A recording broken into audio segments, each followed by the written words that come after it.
Jaya Radha Madhava, Jaya Kunja Bihari.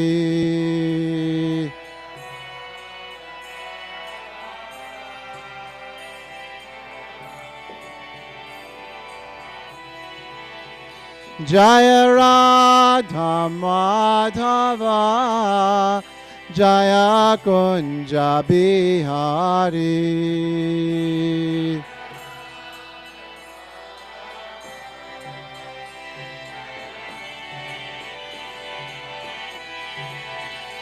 Jaya Gopi Janabalaba, Jaya Girivardhari, Jaya Girivardhari.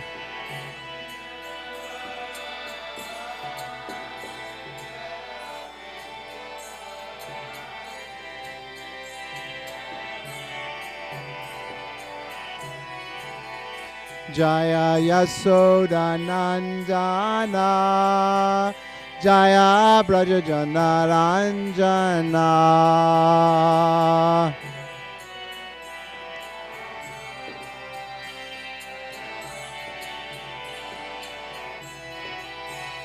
Jaya Jamuna Tira Vanachari, Jaya Kunja Bihari.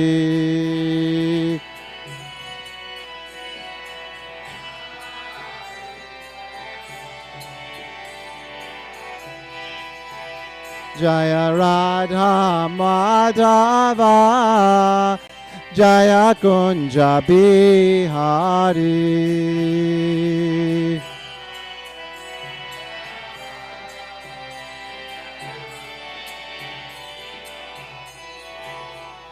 Jaya Radha Madhava, Jaya Kunja Bihari. Jaya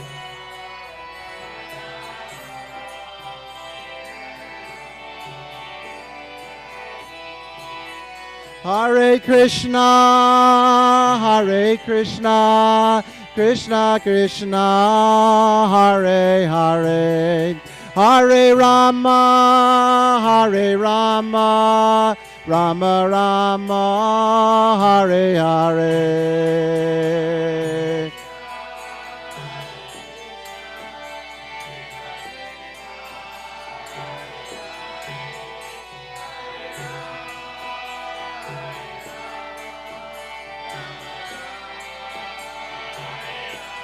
Hare Krishna, Hare Krishna, Krishna Krishna, Hare Hare, Hare Rama, Hare Rama, Rama Rama, Hare Hare.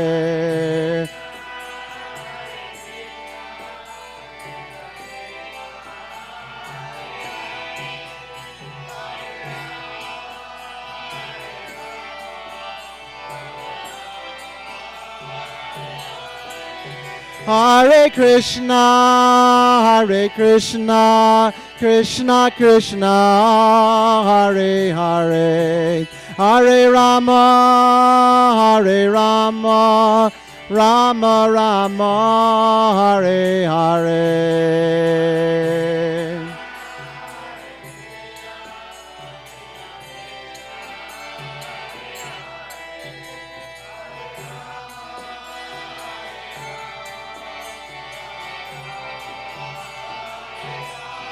Hare Krishna, Hare Krishna, Krishna Krishna, Hare Hare, Hare Rama, Hare Rama, Rama Rama, Hare Hare.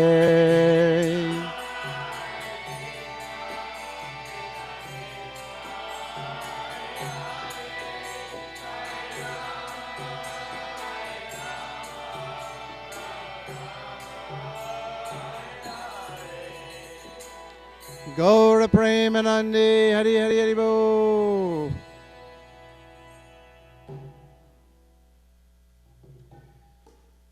Jayom Vishnupad Paramahamsa Parivrajak Asto Tarasatasi Shimad, His Divine Grace A.C. Bhaktivedanta Swami Srila Prabhupada Ki. Jayom Vishnupad Paramahamsa Parivrajak Acharya Asto Tarasatasi Shimad, His Divine Grace Srila Bhaktisiddhanta Saraswati Thakur Maharaj Ki. Anantakoti Vaishnav Vrinda Ki. ISKCON founder Acharya, His Divine Grace Srila Prabhupada Ki. Nam Acharya Srila Haridas Thakur Ki. Prem Sekoho Sri Krishna Chaitanya Prabhu Nityananda Shri Advaita Gadadhar Sri Vasari Gaur Bhaktarinda Ki. Sri Shri Radha Krishna Go Gopinath Shama Kun Radha Kun Giri Govardhana Ki. Sri Vrindavan Dham Ki. Navadweep Mayapur Dham Ki. Jamunimai Ki. Bhakti Devi Ki. Shrimati Tulsi Maharani Ki. Brihat Mridanga Transcendental Book Distribution Ki. Prasadam Distribution Ki. Harinam Sankirtana Ki. Samaveta Bhakta Vrinda Ki. Nitai Gaura Premanandi. All glories to the assembled devotees. All glories to the assembled devotees. All glories to the assembled devotees. All glories to the lotus feet of Sri Sri Guru and Sri Gauranga.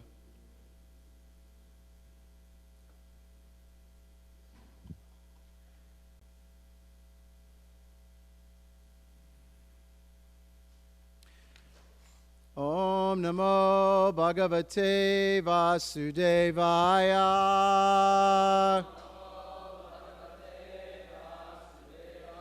Om Namo Bhagavate Vasudevaya.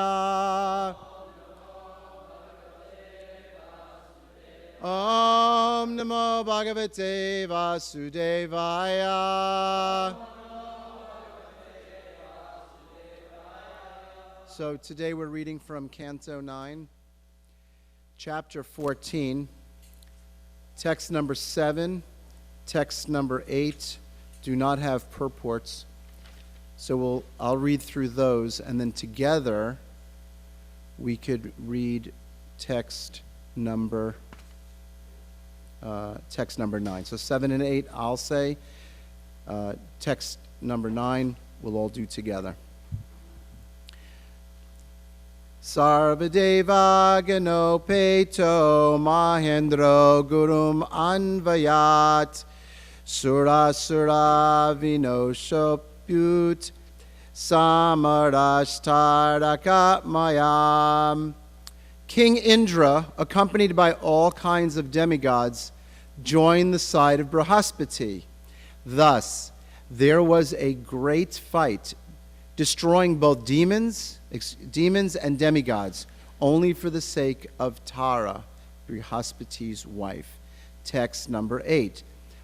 Nivedito tangiras Nivedito Tarangirasa Samam Nirvar Sya Vishvakrit Taram Sva Bartre Prayachad Antarvatnim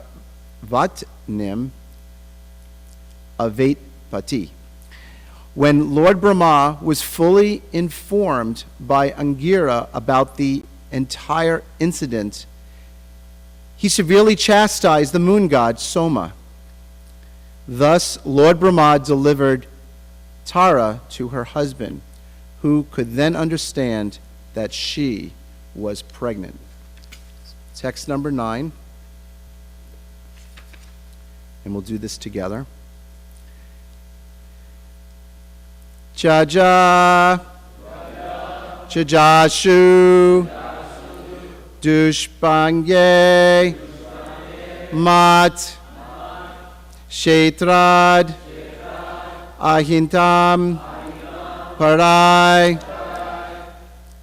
Naham, Tvam, Bashmasat, Koryam, Striyam, Santanike, Sati, Chaja Chajashu Dush Prajne, Prajne, Prajne, Matshetrad Ahitam Parai. Naham Tvam Bashmasat Kuryam Striyam Satanike Sati Tadja Tagja Shud Dushpragne Matshetrad Ahitam Parai Naham Tvam Bashmasat Kuryam Striyam Satanike Sati. Someone else, please.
Ladies.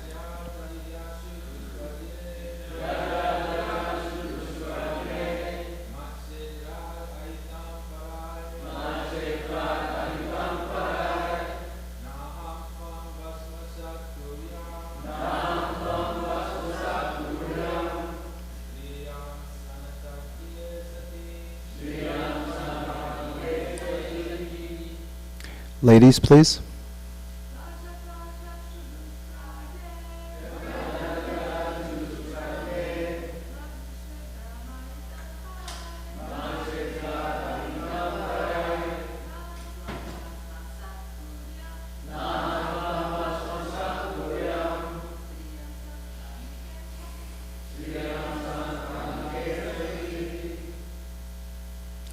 Jaja, deliver.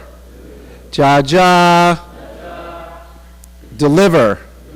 Ashu, immediately. Dushpragye, you foolish woman. Mat Shetra, from the womb meant for me to impregnate. Ahitam, begotten. Parai, by others. Na, not. Aham, I. Tvam, you. Bashmasat, burnt to ashes.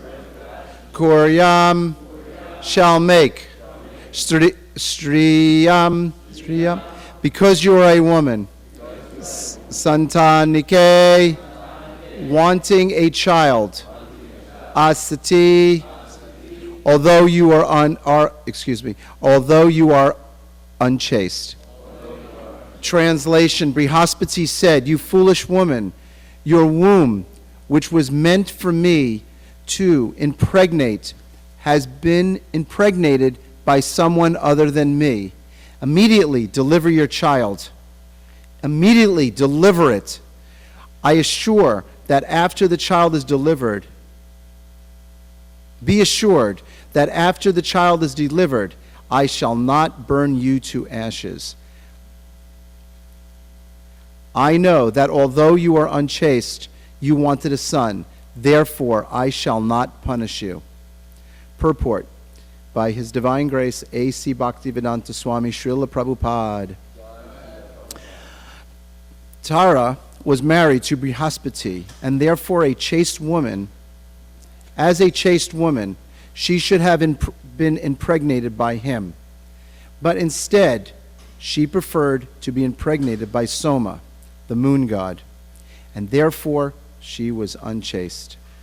Although Brihaspati accepted Tara from Brahma, when he saw that she was impregnated, he wanted her to deliver a son immediately. Tara certainly very much feared her husband, and she thought she might be punished after giving birth. Thus Brihaspati assured her that he would not punish her, for although she was unchaste and had become pregnant illicitly, she wanted a son. Om Gyanatsamanandasya Gyananjana Shalakaya Chakshur Umalitam Jena Tasmai Shri Gurave Namaha.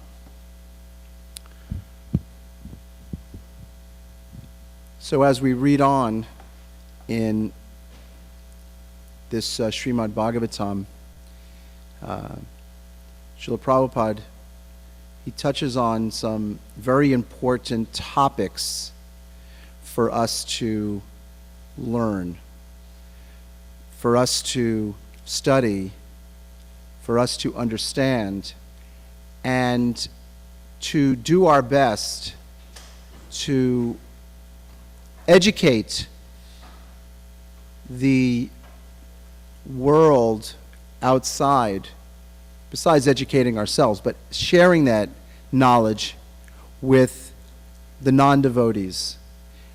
Srila Prabhupada wanted to establish a society of Brahmins. So it's very important that we study this philosophy, and even in topics that may be very difficult to understand or topics to speak on and to give to others, Srila Prabhupada wanted us to study these books and to learn this philosophy so we can educate those people who are less fortunate in this day and age, this Kali Yuga, which is very degraded. In this age, we are seeing that people are being taken advantage of by politicians. This society is made up of cheaters and the cheated. And in this age, people are being misguided. They're being misled. Mandasumanda Bantayo Mandabhagya Upajuta. Also, a very important point is that chastity is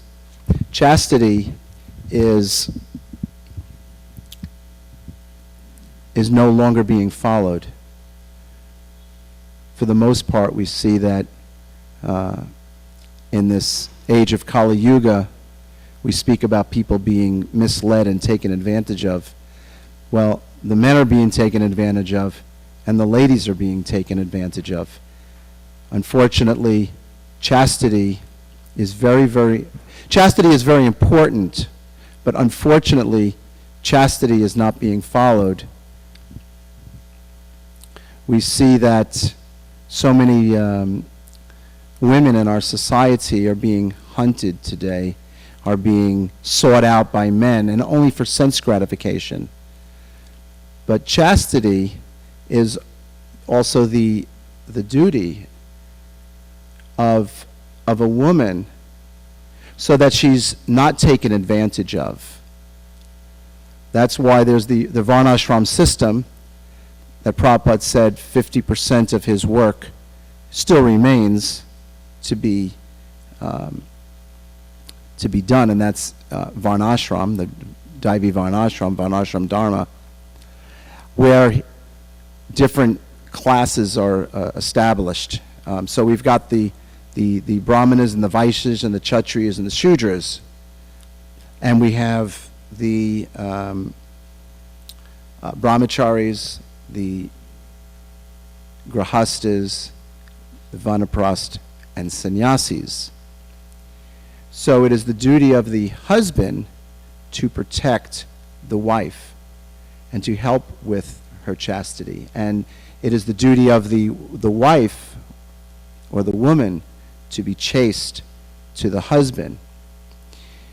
And then in this way, there'll be much more harmony in this world.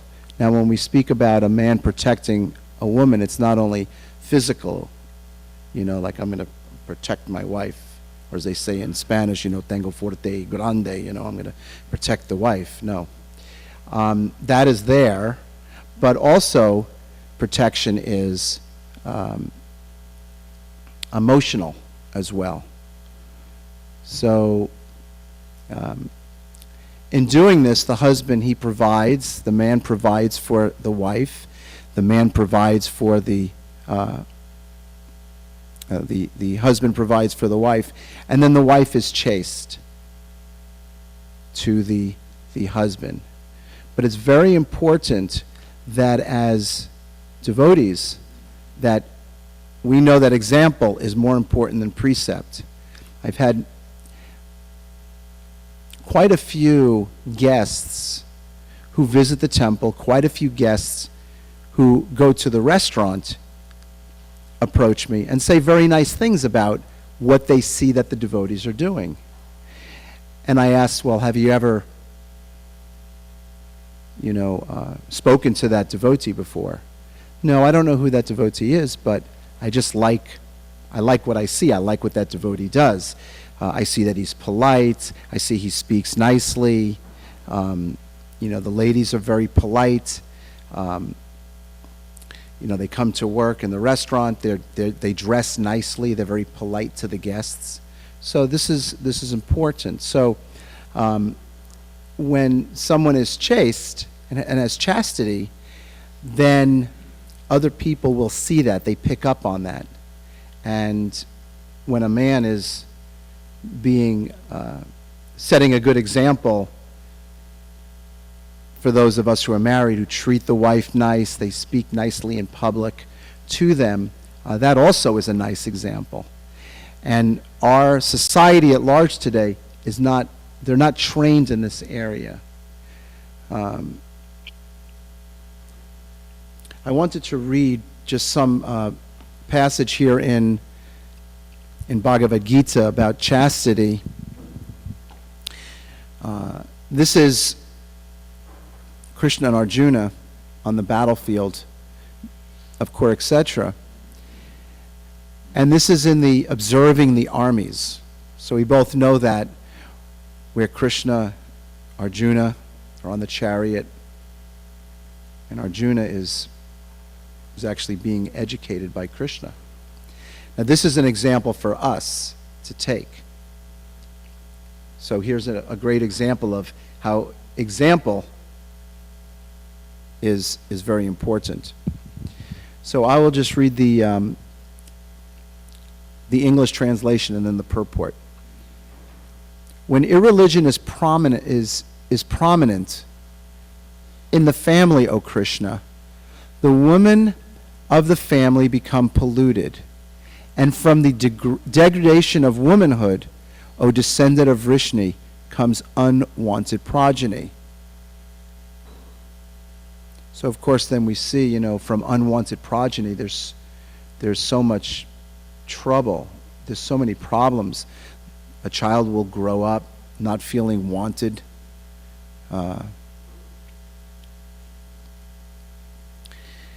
There's orphanages. There's people that are homeless because their parents have, kicked them out of the house.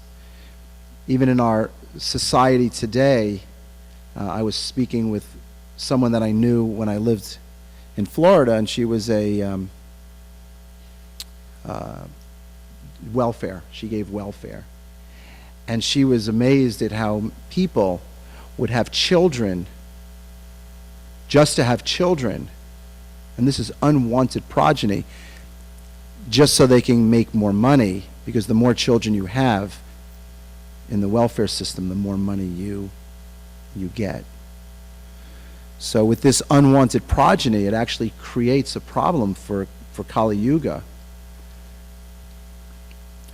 Purport: good population in human society is the basic principle for peace, prosperity, and spiritual progress in life. The Varnashram religion's principles were so designed that the good population would prevail in society for the general spiritual progress of state and community. Such population depends on the chastity and the faithfulness of its womanhood. So we see we all have parts to play in this big scheme of things. The men have a role, the ladies have a role, and if you put the two roles nicely together, then you get good results.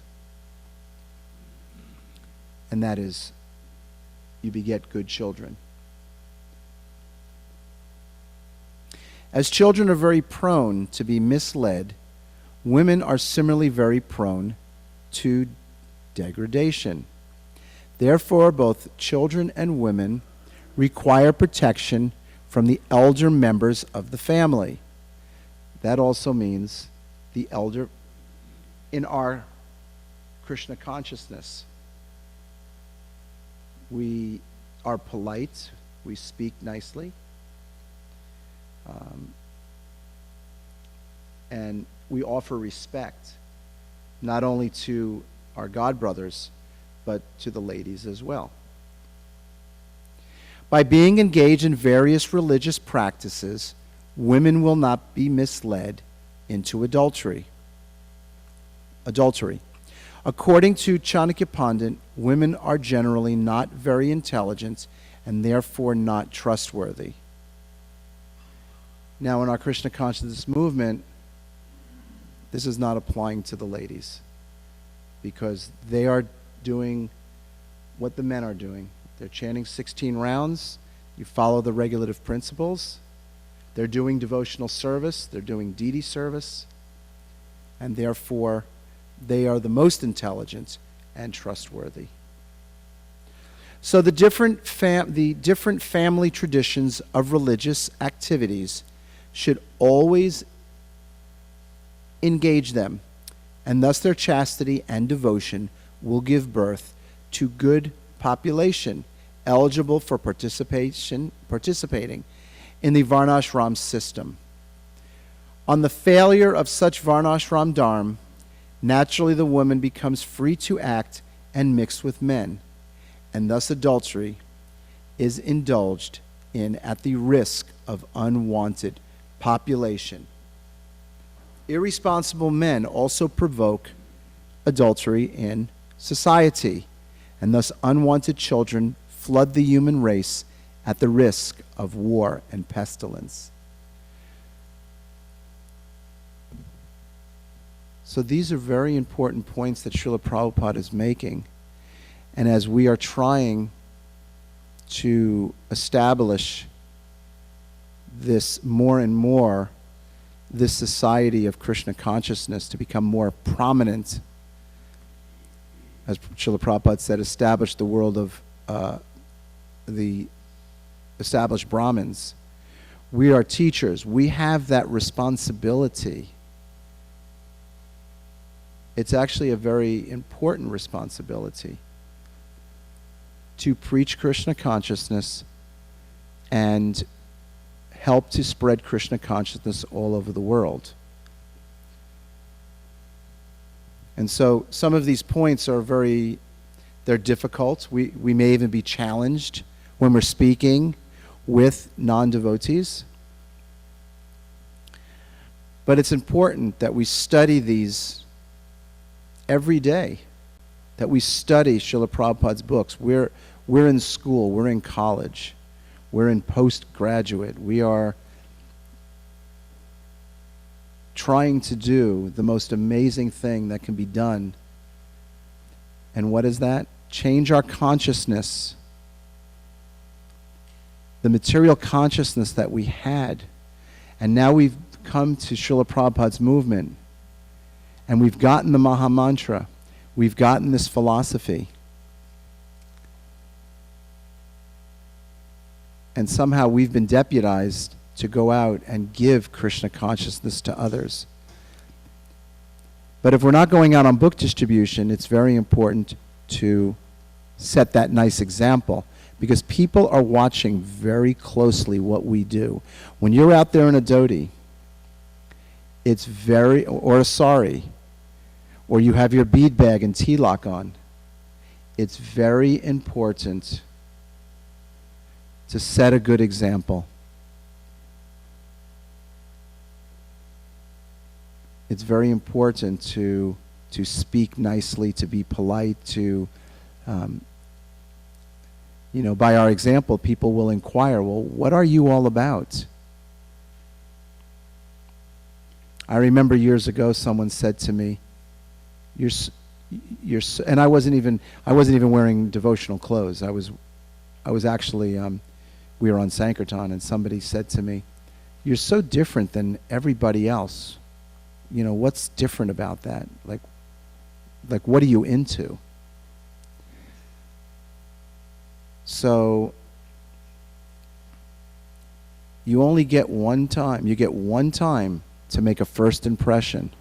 One time to make a first impression. So when you meet people, if they haven't met devotees, make it a good first impression.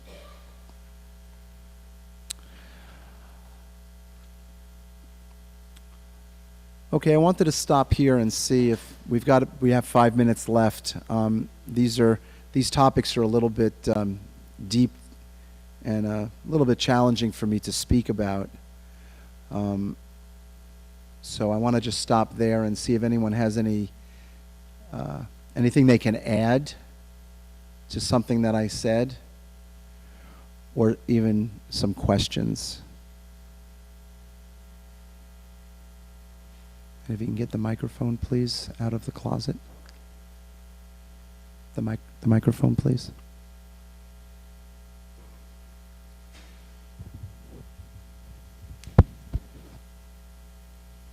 To your right, Prabhu. Oh, okay. Maharaj. Thank you for a very nice, insightful class. Well, thank you very much for your ongoing wonderful... Yeah, nice points that you have made, which are thought-provoking, and using the scripture as your basis, especially the first chapter of the Bhagavad Gita, which says so much. And although these were, in one sense, valid arguments that Arjuna was giving about society in general, they were definitely not valid for Krishna in terms of using it as a basis or as an argument to not fight in the war. So we learned so much from that. But what I'd like to mention is that you have spoken all about the chastity of women. And we need to talk a little about the chastity of men as well. I think that's just as important, you see. Men should not feel that women are essentially filthy and therefore they may to be clean by being chaste. Men should feel the same sense of responsibility that is being encouraged for women.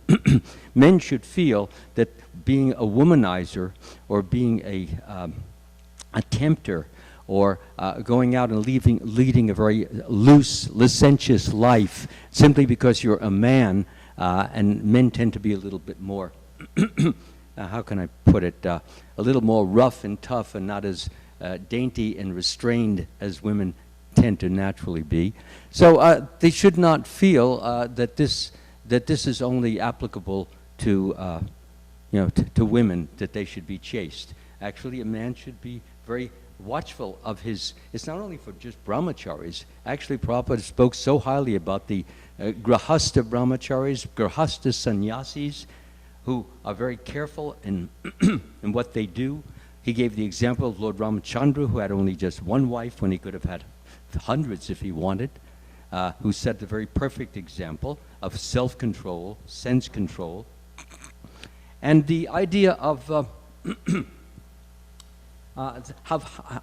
how men speak to women, how they should show respect to women, that they should make them feel that they are worthy of respect, and they should not be regarding women as simply objects of sensual enjoyment. So this takes cultivation, and as you mentioned so nicely, the chanting of Hare Krishna, the attending of these programs that we have, the glorification of God, worship of the Lord, praying to the Lord, interacting with devotees in a loving exchanges, all these tend to raise the consciousness, bring it to a higher level, so that a man can look at a woman as a person first and foremost, and only secondly as a woman. As a soul first and foremost, and secondly as a woman. One woman saw, whom I know from the past, for 35 years ago, I saw her just outside by the restaurant in the back there, and so we spoke for just a few seconds, and then I said, I've taken sannyas. She says, "Oh, I shouldn't be talking to you." She said like that. I said, "No, you should be talking. We're not talking about anything sensual or anything low or anything degrading or anything like that. And besides, I regard you first as a person, as a soul, and lastly, as a female. In fact, I'm not even concerned about your femaleness now. I'm concerned about your spirituality and how I can be of assistance to it in whatever way possible." So what I'm trying to bring out is basically that we as men should not just think that because we're men, we're smarter, we're more intelligent, we know spirituality in a better way than women. There are so many women that I have met who can outdo many men who think they're very spiritual, who are chaste, who are concerned, who are loving. They worship the deity, they have their deities, they come to the temple, but they're the unsung heroines, so to speak. They lead a very, very clean, pure, loving life. So none of us take pride in our maleness or our femaleness, but let us rather take pride in the fact that we have a great founder Acharya, Srila Prabhupada, who set the perfect example for all of us, who gave us the guidance, gave us the direction, so that we can all develop in humility. Humility meaning that I am the servant of the soul of all beings, male, female, whatever. That doesn't really matter. The sex is it doesn't mean I'm trying to deny sex, because each sex has her or his duties to perform. But my main point is that our chief duty is to surrender to Krishna, love Krishna, glorify Krishna, honor Krishna, and if we do all that, the other things will naturally fall into place, because they are set on the basis of the foundation of becoming Krishna conscious. That's all I want to say. Jai, thank you very much.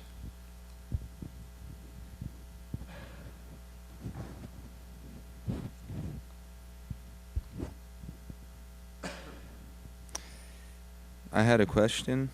I was wondering, because Prabhupada says in a purport in the first chapter of Bhagavad Gita, he lists the 6 aggressors, and he says that that you can kill them immediately and you won't incur sinful reaction.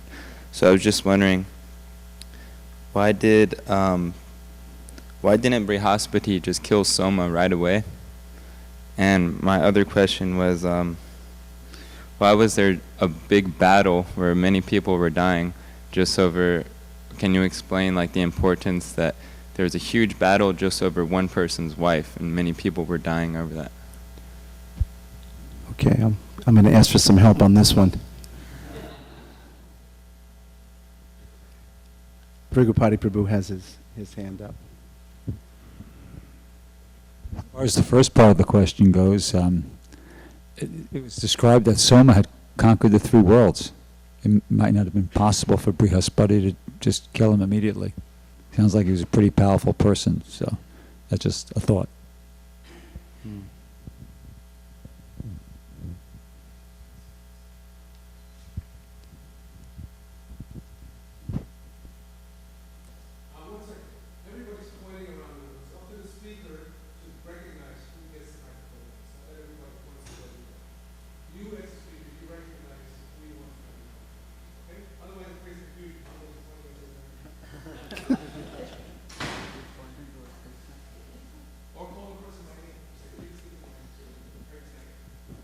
Prem Sankirtan Prabhu. Very nice class, thank you. Jai. If men and women in Grihastha life, in ISKCON, if they have sex outside, sex, not only for procreation of children, like just sometimes, this is also not considered chastity of men and of the women. They're not chaste. So you're making a statement? No, I'm asking you this question. It's important, as Srila Prabhupada has, whether you're a grahastha, or you're a brahmachari, or a vanaprastha, or sannyas, there are rules to follow. And if there are couples having sex, as you've said, for the sake of having it and not for the sake of procreation of children, then that's not proper. Following the four regulative principles is no meat eating, no gambling, no intoxication, and no illicit sex. And Srila Prabhupada said, and for procreation of children. So, that's, I'm just repeating what Srila Prabhupada said.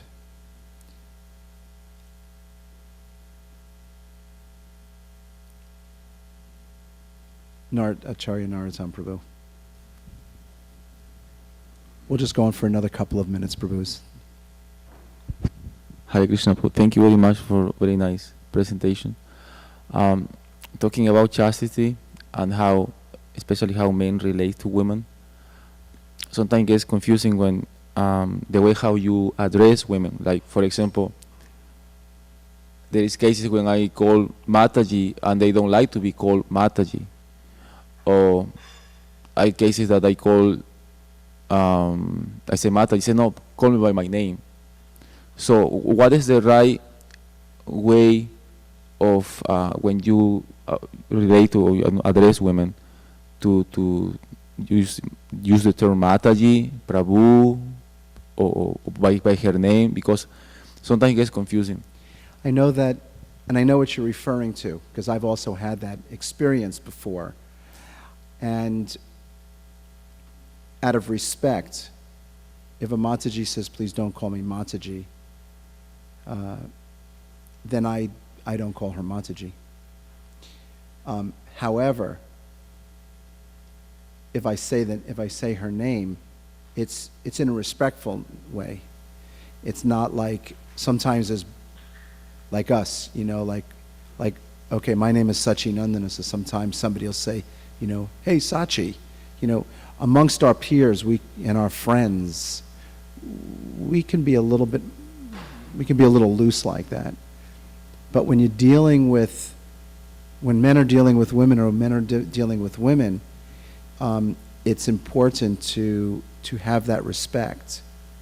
And so I understand where you're coming from, because that's happened to me before also, where someone says, please don't call me Mataji. And I even did it once when I was in Florida. This lady she's a professional, and there was people around, and I just called her mother and her name. And then she took me off to the side one time, and I've known the family for years and years and years. I taught her children in Gurukula.